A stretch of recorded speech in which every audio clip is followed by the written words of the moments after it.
the contract, the bulk of the contract at the back end by paying him up front.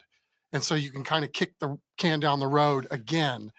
But yeah, I mean, this is their dynamic. This is their challenge every single year now with this. It's what they tend to do as well, because I mean, even Zach Martin is going to count against this cap for like $10-12 million, something like that, because they add void years to the end of the deal to stretch out the money on the contract to have more room under the cap, which we heard all last year from Jerry. You got to pay the credit card bill at some point. You got to pay the credit card bill at some point. And that's what paying the credit card bill looks like, was last year when you don't sign anybody because you have all of these backloaded contracts that are finally coming due.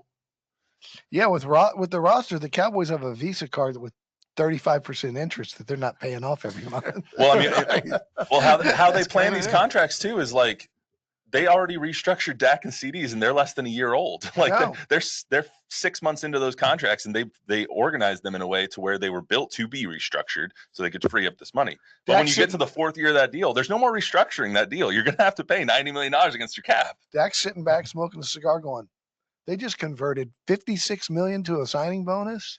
That went right into the bank last weekend. Is that direct deposit, or is he someone showing up with some duffel bags of cash in his room? Direct deposit, man. Well, also, they work this deal right, and I think they will with talking about Parsons. They can free up even more cap money for this year.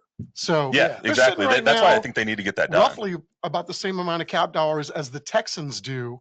So they're not in horrible shape going in. I think we've talked about this too. It's like, just what are they doing